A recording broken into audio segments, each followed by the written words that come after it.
All right, so we're talking about the federal court system.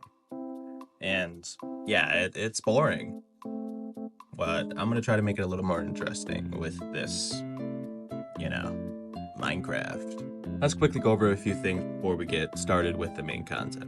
So, the Supreme Court, that's the big boss of the court world. If you mess up here, then your case is over. The inferior courts, now these are the lower courts of the court world. Like the district courts, they're the let's just get it done kind of courts.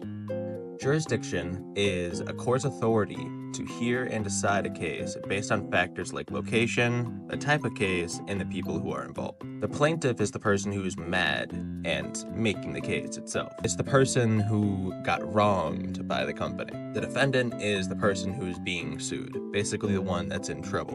And the precedent is the court's way of saying, let's just do what we did last time because it worked. So I like to think of the court system, kind of like a cake.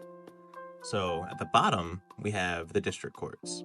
This is where all this stuff kind of starts. In the middle layer, we have the Court of Appeals. If you lose at the district level, you can go here, and it's like, let's double check to see if you've messed up kind of court. And finally, you have the Supreme Court, the very top layer. If you win here, you're a legal genius, and if you lose, well, you're kind of just wrong.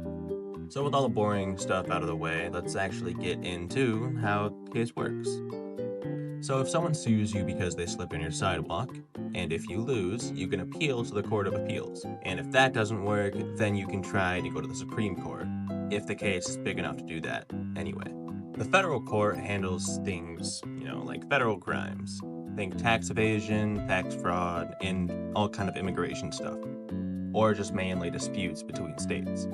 Meanwhile, with state courts, they deal with things like family law, criminal cases like theft and assault, along with divorce settlement. More local stuff. And that's basically the whole court system. It's a mess. But, it works sometimes, for sure. And if you ever end up in court, just knowing these kind of things is really good. So, good luck.